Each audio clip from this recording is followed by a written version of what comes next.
Welcome, tēnā koutou katoa. It's a joy to welcome you to Te Whare Wānaka or Aoraki, Lincoln University. And it's joy, all mic'd up, rock star. Where's the Willie come from? I want to know that. It's an old army nickname. An old army nickname. The Excellence Series is really about celebrating the expertise here at Lincoln University. And it gives me great pleasure to welcome Mark Wilson. The Excellence Series celebrates outstanding scholarship and research that helps us better understand and respond to the complex challenges shaping Aotearoa New Zealand and the wider world. It brings together leading researchers whose work challenges assumptions, sparks important conversations, and offer new ways of thinking about resilience, sustainability, and innovation. Today's event focuses on a topic that feels particularly timely: the vulnerability and resilience of New Zealand's value chains.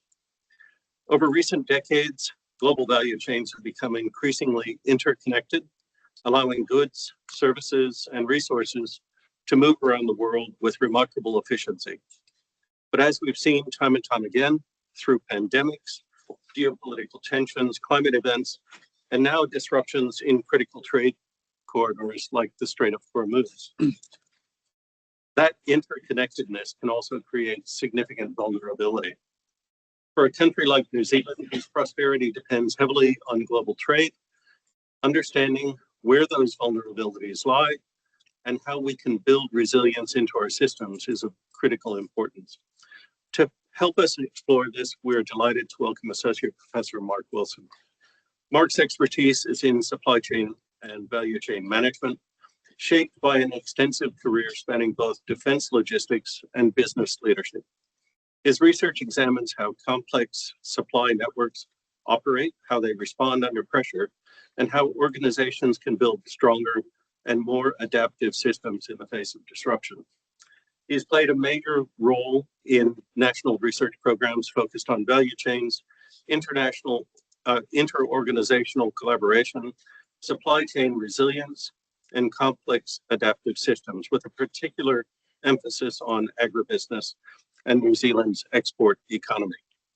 What makes Mark's work especially valuable is its practical relevance, combining rigorous academic insight with real-world application to strengthen the systems that underpin our economy and our communities.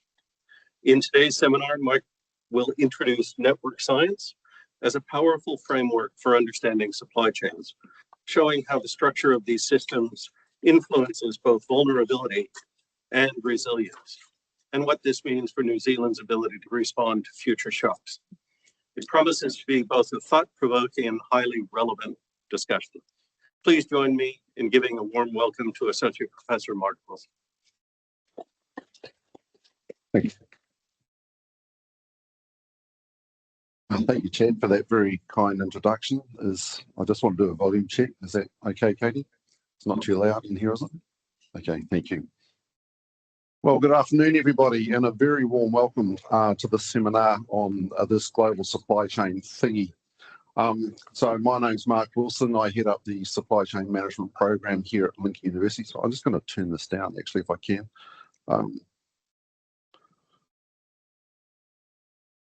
You on the camera? Well.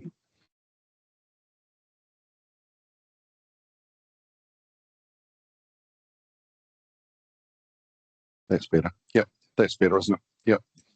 Thank you. Yeah, so I head up the supply chain management program here at Lincoln University, and I'd like to give a big shout out to my dear colleagues, Rob, Lahuru, and Umar, who's not here, and Jeff, who's not here as well. A really good team of supply chain experts here as well.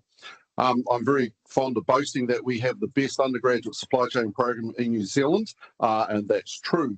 So if you want your little Johnny or Johnette to get a real job, I suggest you send them to Lincoln University and come and do a degree in supply chain management. So the first question is basically, what is a supply chain? Well, from our perspective as consumers, we order stuff and then stuff arrives.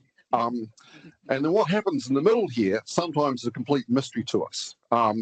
And this really is the black box. This is the dark art of supply chain management. So I'd like to give you a working definition here of a supply chain management, which is really an interconnected and extended network of firms, organisations, agencies that facilitate the transmission of the demand signal into production, manufacture, global distribution, and finally the last mile delivery to the final consumers. So really what we're talking about here really is from point of primary extraction to the point of consumption anywhere in the world. So you might have heard the terms from farm gate to plate, or maybe from concept to consumer. In the military, we use the term from the factory to the foxhole. The idea here is to analyse supply chains in a total integrated system. Thus, we take a systems view of supply chains, really from looking at the raw material extraction to the final products, including the return system via green logistics or closed loop supply chains. The central element, of course, in our supply chains is the voice of the consumer. Yet this is very often ignored or only given secondary importance in New Zealand's value chains.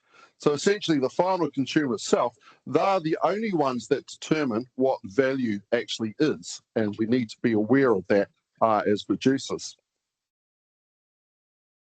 Value such as functional or utility value, hedonic value, or symbolic value, or that cost-utility value trade-off. The final consumers also are really the only ones that pay the bills for the entire supply chain. The rest of the supply chain is just cost. The final consumers are ones that pay the bill. So it just makes sense that our value chains need to focus on the needs and wants of our final consumer. So from a New Zealand's perspective, supply chains are these kind of long, spindly things that snake their way around the world. They're really difficult to pin down and difficult to analyse.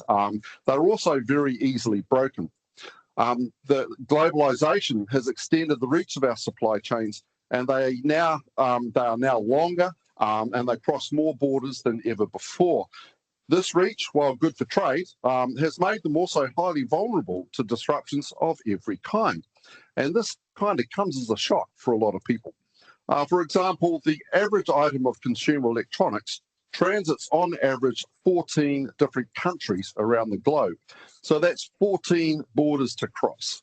That means managing 28 different sets of importation, exportation, documentation, and documents to file. 28 different countries, agencies, so the loading and unloading. And each step here represents a potential fail point. It's enough to drive you bonkers. Clearly, global supply chains for New Zealand are absolutely critical. 99% of all our goods are exported via sea. Only 1% travels by air cargo. So New Zealand, taken together with Australia and Oceania, we only represent 4% of global container trade around the world. It's only 4%. So not a lot. Further, New Zealand as a country, we do not own our own ships. We have no shipping lines that we could flag to New Zealand. We are wholly reliant on international shipping companies servicing New Zealand, and often they see very little value in coming down to service New Zealand on the right-hand butt cheek of the world. So in that sense, we often see many blank sailings where they skip ports, and the costs to service New Zealand are very high. We also face a lot of uncertainty, and this is something our consumers and exporters have to deal with on a day-by-day basis. So before we carry on, I just want to clear something up. You'll often hear people talk about supply chains and also value chains.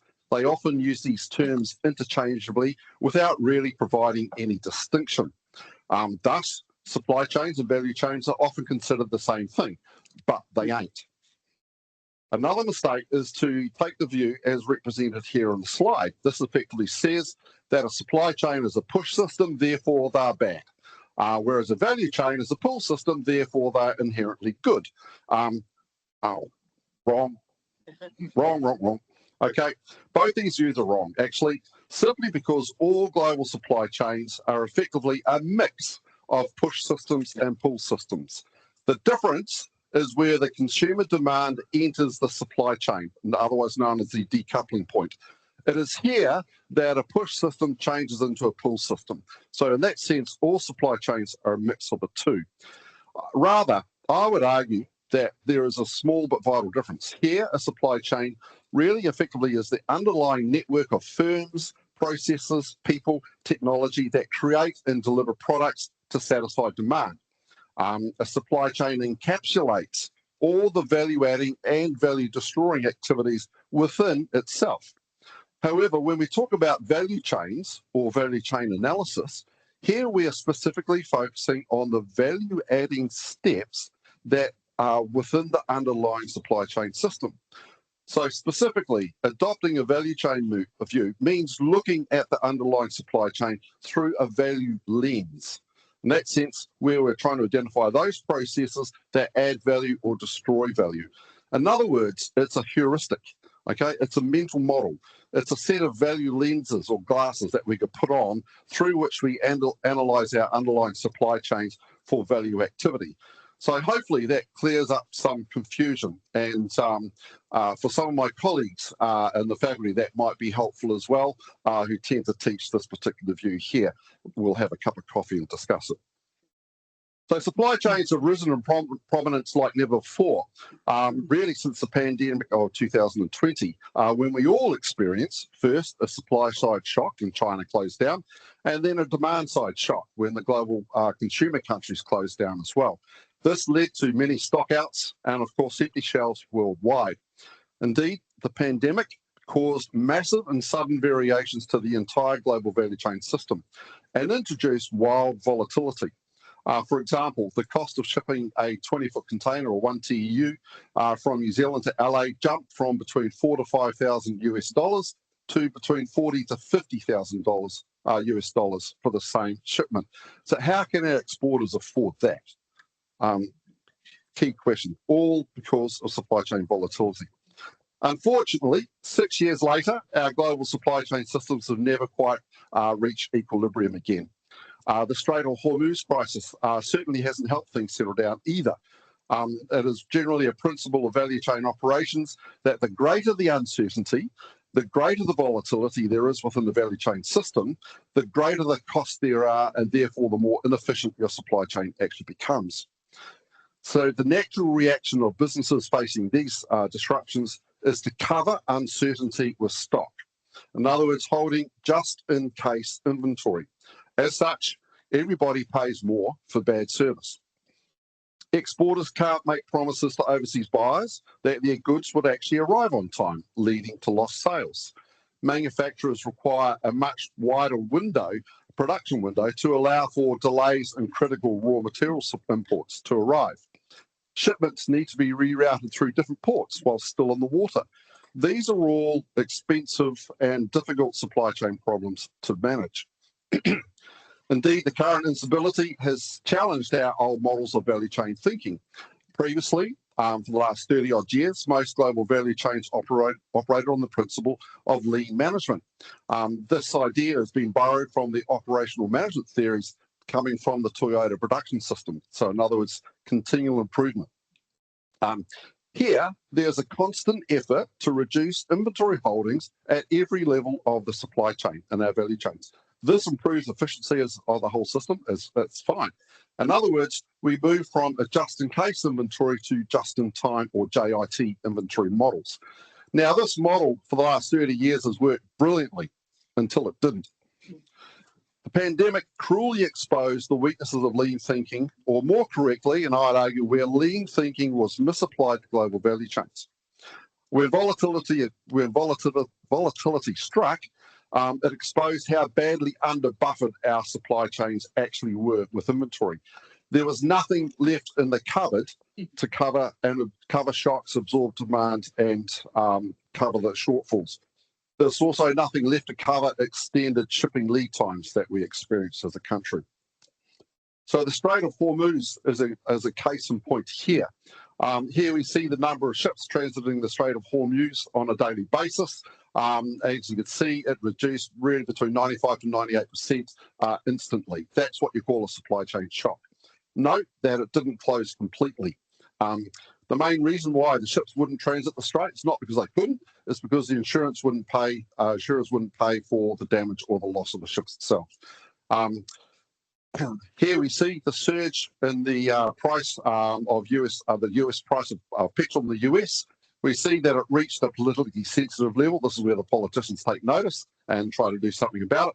But it didn't reach the point where the price is so high that people couldn't afford it and destroyed demand, so demand destruction. But it certainly reached the pain point.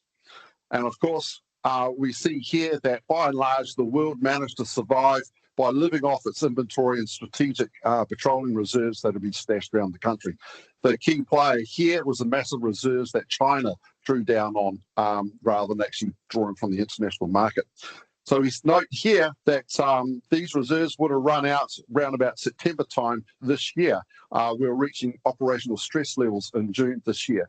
So herein, you can see exactly the reason why the Trump administration has just negotiated a deeply flawed peace negotiation with Iran. They did so because the next step was leading to economic collapse. So one of the dangers of our extended value chains, of course, is how disruption impacts the nodes of the network and how a cascading failure can flow on and propagate through the rest of the network itself. These events we call cascading failures. So let's look at the impact of the closure of the Strait of Hormuz has had on New Zealand food prices and the economy. It seems like these systems shouldn't be connected, but they are. Okay, this network diagram shows how oil prices from the energy system impacts the commodity network that in turn impacts our farming systems. Excuse me, that in turn impacts our food prices here in New Zealand. Katie, can I have a drink? Thanks. At some point. Excuse me. So let's roughly model this, shall we? The Strait of Hormuz prices. First of all, global oil disruptions. We see that 15 to 20% of seaborne trade kind of disappeared overnight. What's interesting is that this is 15 to 20% of global oil production. It's also represents close to 60% of the available saleable oil that's available for countries that don't produce their own oil. So Korea and Singapore, where our refineries are, and of course New Zealand, totally dependent on oil imports. We're all fighting over. So there was only 60, this represents 60%. So a much wider disruption than we think about. This led to an oil price increase by about 50%, from 80 to 120 US dollars a barrel. And of course, the natural gas market is tightly coupled to the oil market, and we saw an increase here in gas prices between 60 to 100%. So this, thank you very much, Katie. So this translates to fertilizer price simply because the cost of producing fertilizer is about 70 to 80% of natural gas. So in that sense, natural gas is about a large part of producing nitrogen fertilizer. The pass-through effect of this, of course, is if our gas prices go up between 60 to 100%, then fertilizer productions will also go up 40 to 70%. Excuse me. So therefore, we can anticipate a fertilizer price increase between 50 to 100%. And of course, it's a commodity, therefore it also faces severe spikes on the commodity market before that stabilizes as well. Excuse me. So our fertilizer price impacts our farms quite directly. So typically the fertilizer cost per farm, dairy between 10 and 15, arable between 15 to 25%. So our fertilizer price doubles. We can see that our dairy farm costs will increase 5–10%, and our arable farm costs will be up to 10 to 20% in that sense. And of course, this directly relates to food price as well. I want you to note that this model doesn't include farm operating costs, such as the price of diesel for operating farm machinery. So that's even more as well. So the farm cost of food prices, clearly there's a direct relationship there. Farm costs pass through over time, but not immediately. So we assume a transmission rate of 30 to 60%, which is passed through to food prices. The result means that our domestic food prices will increase by 3 to 8%. But wait, there's more. It gets worse. New Zealand faces some particular amplification factors here as well. First of all, we're almost wholly dependent on fertilizer and oil imports. We have to go to the international markets for that as well. Also, the shipping and domestic transport costs are also impacted as well. That adds another 2 to 5% to food prices as well. And of course, whenever there's an international shock, the New Zealand exchange rate weakens significantly, almost by default. That also puts more pressure on the price we pay for our imports, and they become more expensive. So as you can see, a quick rough summary model here, we can see how an increase of our oil prices by 50% can directly cascade through to our final supply chain food price in New Zealand, which will increase by 5 to 12%. This isn't insignificant. So this example demonstrates how tightly coupled our markets and supply chains actually are. They seem to demonstrate a system type of behaviour, which is interesting. So how can we understand this? How can we measure the system behaviour? How can we anticipate trends and future behaviours of the system? It seems to be too complex to understand through reductionist methodologies. Therefore, we need another tool to help us explain this behaviour. There's actually a clue in the Strait of Hormuz example. There are 6 major primary choke points for international shipping. Can anybody guess what they are?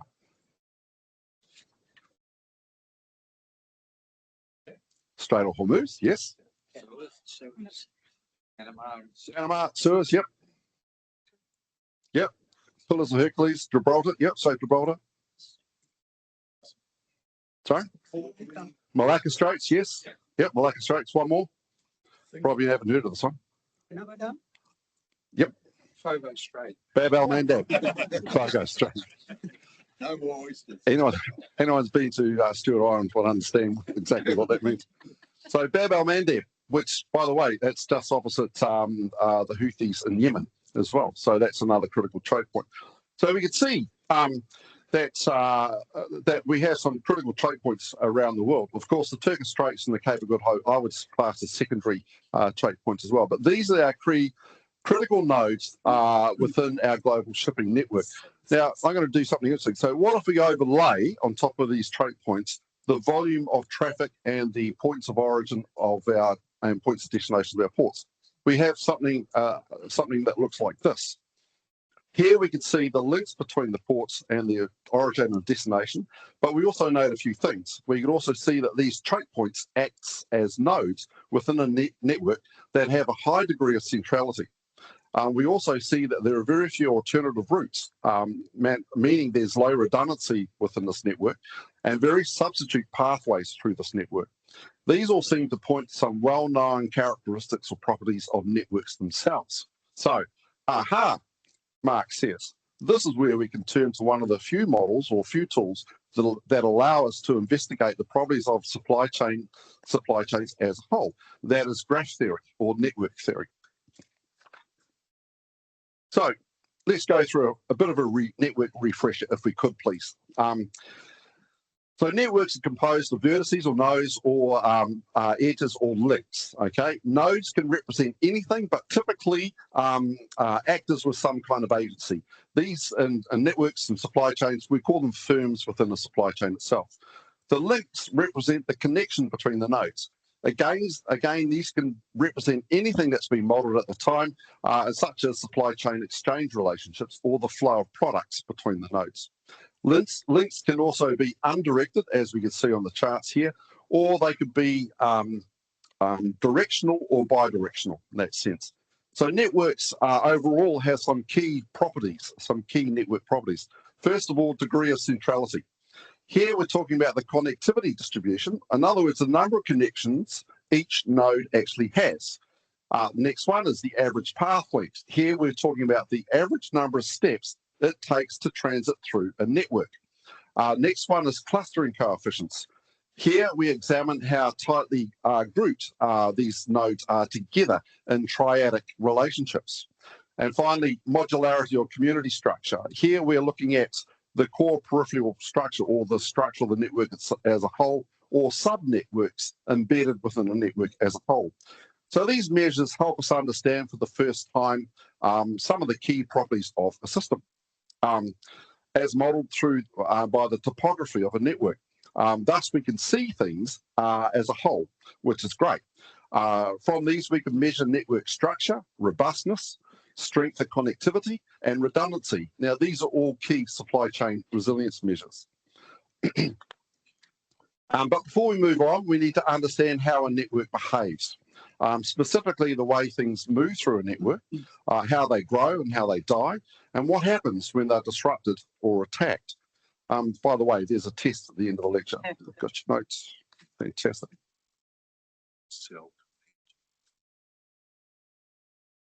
Network science is used to model real-world systems in a large number of disciplines, such as social networks, neural networks, computer networks, amongst many others. In our case, we're going to apply them to supply chain networks. Social media companies in particular use network science to recommend potential friends by examining your structure of your social network. Believe it or not, in a world of 8.3 billion people, we're all only separated from each other or anyone else in the world by 6 steps or 6 links or 6 other people. Do you believe that or not? Okay. Yep.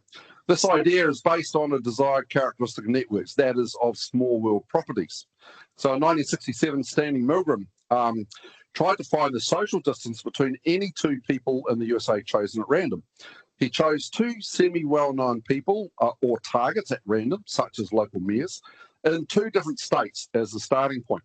He then sent out 160 letters, this is before email, randomly around the US, asking people to forward that letter onto anyone that they knew that they may think would know the target. So 42 letters came back. The first one arrived within a few days. It took only 2 steps to get to the target itself. So Milgram found that on average, it took 5.5 links, or 5.5 steps, rounded up to the famous 6 degrees of separation. And that's the concept we understand as small worlds. Here in New Zealand, we have a telecommunications company called 2 Degrees. Why? Because everybody in New Zealand is everybody else's cousin or married to their first cousin. So a network has these small world properties, and this allows a speedy transmission of information. It reduces significantly the average path length and therefore the cost of operating the network itself. So next we ask the question, so how do networks grow? Okay, networks have 2 basic approaches, random growth or non-random or directed growth. Non-random evolution is of interest to supply chain networks because they grow through a mechanism known as preferential attachment. In other words, nodes link to each other for a reason. In a supply chain, it could be such a thing as negotiating a new purchase contract with a new supplier. So this pattern of connections form different network patterns over time, and these can be described by the connectivity distributions. For example, a random network formed through a random process would display a nominal or Poisson distribution. Each node would have an average number of connections. However, there are literally hundreds of non-random topologies to examine as well. But the one we're particularly interested in is one known as a scale-free network, as it's relevant to, we believe it's relevant to our supply chain networks. So a scale-free network has a connectivity distribution that more resembles a power law distribution. So in other words, a large number of nodes have a very small number of links, but yet a very small number of nodes have a very large number of links. And we can see examples of scale-free networks all the time in social media. For example, if we take the distribution patterns from the statistics available through X, or formerly known as Twitter, we have 80% of users have 10 or less followers, 10% of users, Freudian slip, 10% of users have 0 followers whatsoever. And but therefore that means 10% of users have the vast bulk of the followers. So if we average this out per user, the average user on X has 707 followers to their name. However, the top 10 people in X have 1.16 billion followers. These are probably no surprise: Elon Musk, Barack Obama, and Donald Trump. Katy Perry and Taylor Swift also feature in the top 10 as well, for those fanboys out there.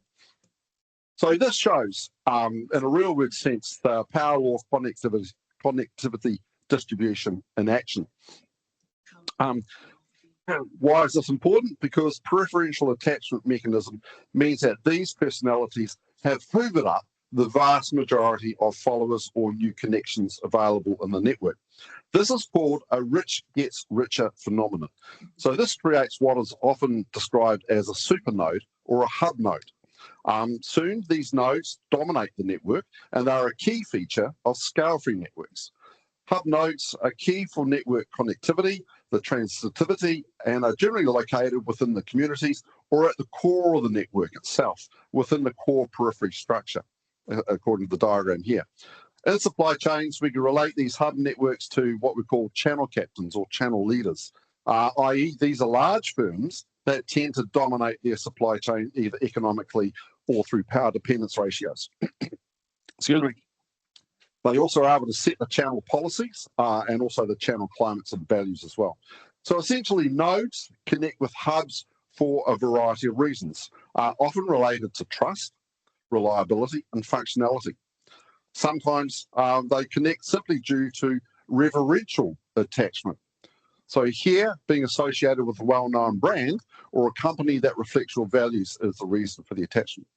So hubs are key. Hubs offer more options. They're generally much stronger than normal nodes, and they're more resilient to disruptions and tend to have greater resources and ability to absorb the shocks and attacks.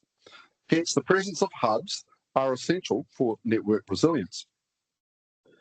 However, the presence of hubs can also introduce vulnerabilities. Supply chain disruptions can either be targeted or random. So random events occur every day, anywhere in the network, and this plays out every day in our value chains. For example, this also includes business as usual disruptions. For example, a truck carrying or delivery breaks down in transit. So it's a delay, it's a disruption. But that's tended to be treated as not as a special disruption, but as a business as usual one. But these are still important. However, targeted attacks can set out to destroy a node or even the whole network itself. So the best way to destroy a network is to take out the hub. It is for this very reason I suggest that the leadership of Iran targeted the Strait of Hormuz. I think they've been secretly listening into my postgraduate supply chain theory lectures, but here we go. However, hubs are not easy to take out. Okay, network science shows that random attacks that randomly remove nodes will soon destroy a random network. However, scale-free networks are remarkably resilient, and they can hang together much longer due to the presence of these hubs. So they effectively deflate over time, take much longer for the network to break apart. So it is these resilience properties that make scale-free networks a key model for our value chains. So our supply chain networks, our scale-free networks have three key properties that are extremely useful when we examine our global value chains. Firstly, our value networks should demonstrate a short characteristic path length, and this is related to the small world properties of the network. It is these long distance links that enable quick network transitivity from one node to the network to the other, i.e. the fewest numbers of steps it takes to navigate a network. It is this property that allows supply chain visibility and early warning of disruptions. This property also links distant communities together to form a core periphery structure. So it fills in what's known as structural holes in the network. So it enables the quick transmission of long distance information from one side of the network to the other. Secondly, a power law connectivity distribution means that you have hub nodes in your network, and that's great. And as I said, these nodes are largely responsible for the resilience of a network. And finally, a network with a high clustering coefficient means that the core of the network, where the hub hangs out, are also connected to each other in some kind of triadic fashion. So in other words, your friend is also my friend. Now, the advantage of a high clustering coefficient is that the hub nodes, if a hub node is actually taken out, then the remaining hub nodes can rewire quite quickly and maintain network connectivity overall. So let's have a look at some real-world examples of scale-free networks here. So if we assume that they are, we could have an example here, the US airline network. So this is SkyWest Airlines and their affiliates here. We note here, kind of like a hub and spoke arrangement, there are probably, I'd suggest, 4 main or 6 overall key hub nodes within this network.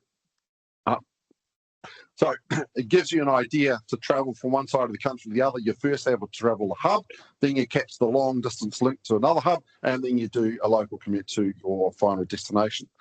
The US rail network by ownership here demonstrates this network pattern also, but it's kind of truncated. It's not a true scale-free network. It's truncated simply because geography limits the number of railway corridors that are available to each of the cities. But we still see the node and the network presence here. And then finally, this is a picture of our internet, the World Wide Web. This is addressed by the country's IP address. We note here how the US dominates this network, but also within this we could see different community structures, different sort of hubs and networks embedded within the network as well. So these kind of give this idea that scale-free networks are kind of useful as a model for our value chains as well. But we have to be a little bit cautious here. Whilst scale-free networks are very valuable as an idea, they have suffered some criticism, and rightly so. We need to be, it's not a perfect fit. So first of all, supply chain networks do not continuously grow, unlike scale-free networks. They mature, they stabilize, and they change through the rewiring of links. In other words, there's a limit to growth, and that's important. The number of connections available is finite. Next, supply chain networks demonstrate what's known as a fit gets richer phenomenon. Rather than a rich gets richer, we have a fit gets richer phenomenon here. And this is due to the heterogeneity of the firms or the nodes themselves in the supply chain. As such, the attractiveness of a firm is not solely determined by the number of connections it actually has. For example, in a monopolistic situation, you've got no choice but to connect with the sole supplier of the product that you actually want. Thirdly, connection decisions are more based on what's good for us, and they tend to go towards firms that can add value to your supply chain. Also, connecting with hubs can mitigate to a certain degree the economic power that these firms sometimes deploy within their supply chains. Fourthly, there's been a growing body of work recently that argues that true supply scale-free networks are actually rare, and this is true. This is true in a pure math sense. So if you hold strictly to the parameters of the power law connectivity distribution, but rather we argue that scale-free characteristics or the characteristics of scale-free networks are very useful concepts for our global value chains to understand. Indeed, we suggest that supply chain networks should actually have a truncated power law connectivity distribution. So thus, while these models are useful, we would want to use them with some caution. So let's conclude with this. So what can New Zealand firms do about supply chain risks and disruptions? Drawing from the information that we've used so far, the first thing we need to realise is that disruptions are the new normal. Get used to it. So managers need to recognise that volatility in supply chains, it's not the exception, it's a feature of the system. Therefore, high levels of disruptions are to be expected. And as such, secondly, managers need to be working on adaptability as a key element of resilience here. So adaptability in thought, adaptability in decision-making, adaptability in actions. And this requires awareness of what's going on in your supply chain. So that leads to the third point. It's critical that we build supply chain visibility over the elements of your supply chain. This is the first step. And visibility is the number one action you can take to gain, to get a picture of what's happening in your supply chain. So link with firms beyond your tier one buyers and suppliers. Make an effort to get hold of the hub nodes. Make an effort to understand what's happening in your supplier's supplier and their supplier's supplier, because that's often where the disruptions come from and where the risk actually is. This is a critical step in improving our value chains. Excuse me. This can be achieved by moving from adversarial and transactional relationships to more collaborative information sharing partnerships in our supply chain and with our network partners as well, i.e. increase your clustering coefficient. The problem with New Zealand firms is that many managers only seem to know how to beat their suppliers on the steel bar and to argue that they need to lower their prices. This is not a good approach for building long-term supply chain resilience. Fourthly, the speed of information dissemination through your supply chain network is critical for observing risk globally and responding to disruptions. This is primarily leveraged through technology and linking siloed systems into an interconnected network. We can do this by leveraging electronic markets, and by using electronic markets, you could disintermediate parts of your supply chain by cutting out or bypassing those non-value-adding actors. Go direct to your customers, build your brand value and brand relationships direct with your customers through electronic markets.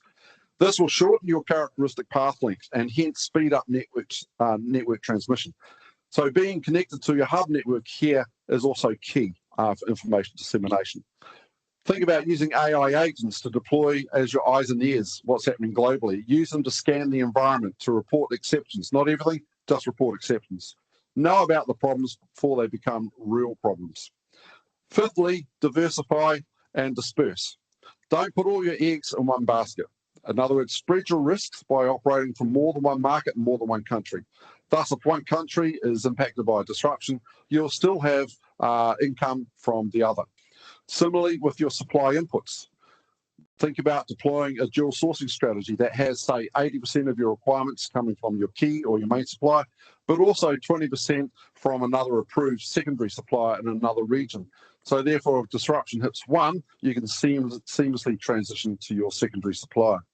Same idea with production and distribution facilities. The logic of efficient supply chains is to centralize all these key value-adding steps into a single facility. But this then becomes more vulnerable to localized disruptions. Build spare capacity and redundancy and disperse these through your nodes to prevent them being taken out in one hit. Try deploying the ABC strategy. Anyone know what the ABC strategy is? I learned this the hard way. I was recently on an NPI and entered IPIM roadshow talking about value chains, and I heard a number of business leaders talking about the ABC strategy. So I was nodded wisely and says, yep, let's use the ABC strategy. Had no idea what it was. Quietly sidled up to a colleague afterwards and says, what's the ABC strategy? He said, anywhere but China. So think about that, the impacts. When you're solely dependent on one market, you're increasing your vulnerabilities and risk. So the current retreat from globalization and the moves to relocate critical supply chain networks back on shore or nearshoring or friendshoring has afforded opportunities for us to do this as a country. This also means moving to develop and exercise alternative shipping routes and ports. This means exploring different multimodal pathways to avoid high congestion and vulnerable supply chain nodes such as the Strait of Hormuz or congested ports. Be flexible in your shipping route planning. Sixthly and finally, and I'd like to borrow a quote here from Michael Wardwell, who's one of our supply chain management alumni from the class of 2008, who's also now the head of global shipping for the world's largest logistics provider, Cuny Nagel. He suggests that firms flatten your management structure. He's referring to how quickly critical information and decisions are transmitted up and down your firm's bureaucracy. Slow decision-making will leave you in the pack looking for options when disruptions hit, whereas those firms that are able to make quick decisions and quickly react speedily are able to secure scarce capacity on alternative routes, and you'll be in a much better place to serve your key customers. So in other words, do the hard yards in your own backyard first. This will pay handsome dividends when disaster strikes. And I'd just like to conclude with this.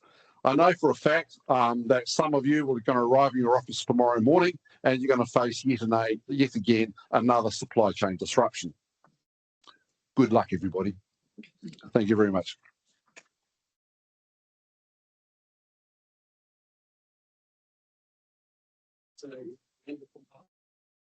I'm sure you're more than happy to entertain a few questions. Happy to. I'll try and answer. To my limited knowledge. Yep. Open it up to the audience. Yep. First, my question is about port ownership and control. Does it really matter if it's so much more complicated in the whole network? how does it affect us if we lose control of our ports? The port structure in New Zealand is what I talk about. By and large, is mostly owned by local councils as the majority shareholders. That happens when the government dispersed national assets to local ownership, and it's remained that way ever since. So council ownership of commercial infrastructure like this has some advantages, has some severe disadvantages as well. The severe disadvantage is basically that they're constrained in their capital raising efforts.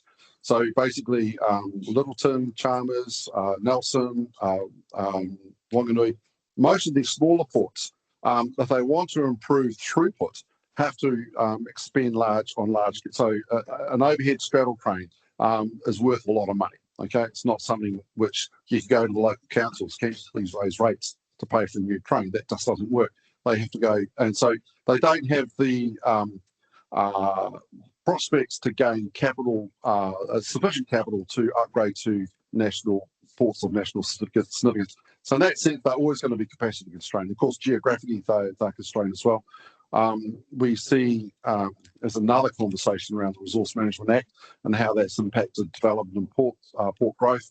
Tauranga is our largest port.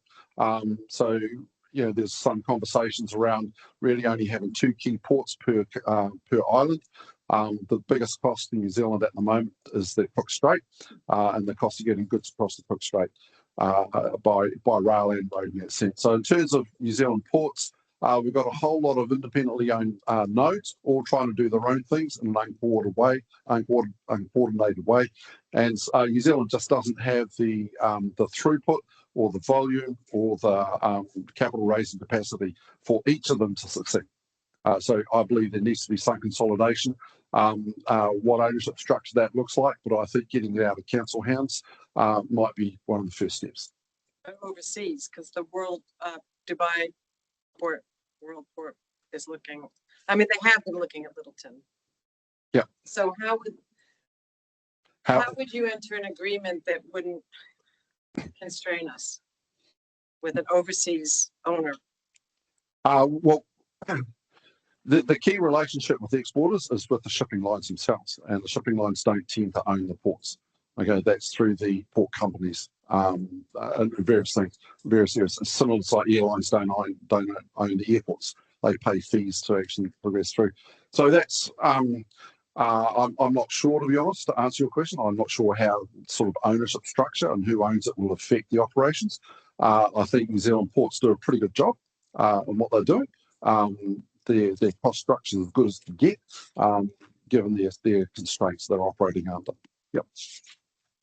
But capacity is a key issue, the volume and sort of the balancing of that volume. Yeah. So, question there? Mostly from that, ports getting container ships, the container lines, MSC and others are seem to be getting more and more fickle in choosing and what they do. And I'm kind of worried about New Zealand's lack of power in that whole game. If MSC just said it's not coming, there's nothing to make them come. Spot on. Exactly. That's the key risk, is that we could only attract ports or shipping lines to service New Zealand because of the volume and the price we're willing to pay to ship the products out. So in that sense, we are highly vulnerable if MSC basically don't want to service New Zealand. They don't have to. There's no obligation to do so. They do so for commercial reasons in that sense. What was my other point for that? Oh yeah, also of course the big international shipping lines are moving towards vessels which are just larger and larger and larger in capacity. So container ships that could take 2,000 to 5,000 containers, these massive ships, which often can't get into our ports. We don't have the volume to be able to service that level. So we drop off a couple of dozen containers, not 1,000 at our ports. So in that sense, we need to be serviced by the intermediate or smaller scale container ships. They tend to be a lot older in age and tend to be being retired at a fast rate from the international shipping lines. So when the squeeze is on, these guys consolidate on their key shipping routes. So east-west, effectively, from US to Europe, China to the West Coast Pacific, to US. So in that sense, we are not well served. One, we don't have the port or the depth of ports to actually to service the big ships. Plus, the shipping lines are finding it kind of uneconomical to keep on running the mid-range ships to New Zealand. Yep.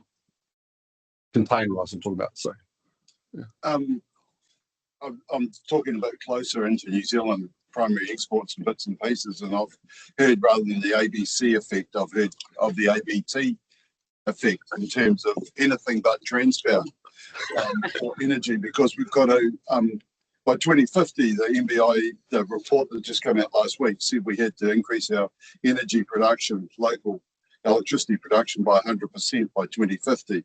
And, you know, constant production requirements, taking coal burners out and everything like that requires more electricity. Have you done a supply chain node analysis of the New Zealand electricity system? Short answer, no, I haven't. In that sense, no, we haven't. There's others.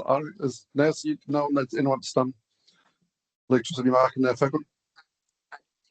Yeah. I'd be really, really interested to see yeah, in a family that exported first frozen meat of New Zealand and things like that. And just a question on that behalf. I mean, you know, we're a principal sponsor of scholarships within your university, and we're asking for people to do this sort of stuff.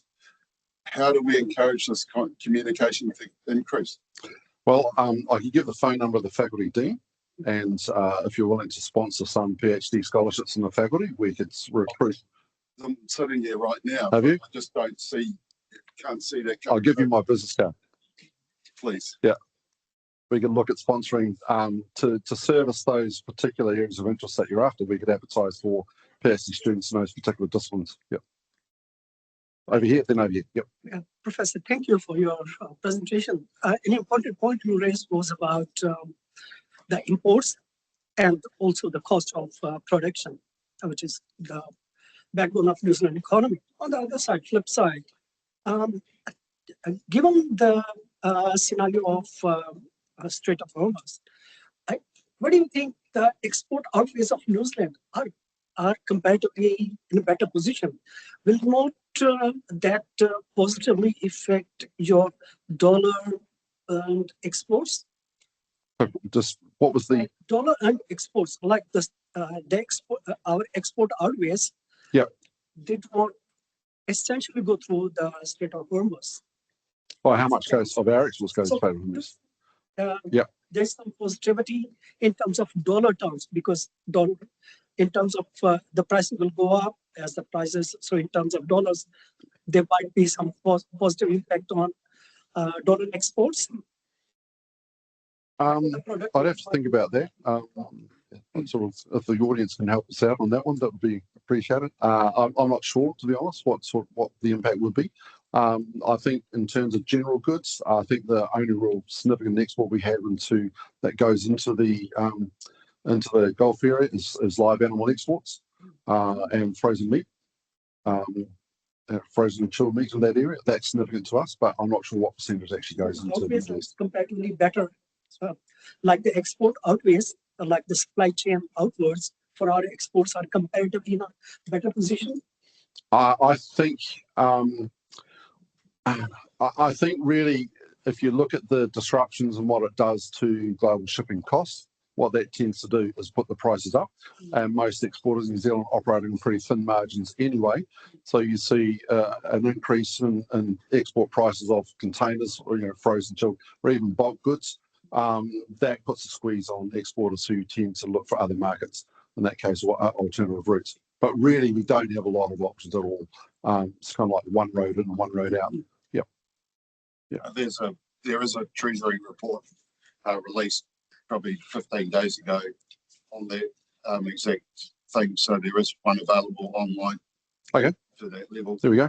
73% of our imported fertiliser manufacturing and stock can be affected by that, particularly with the nitrogen input into the pastoral system.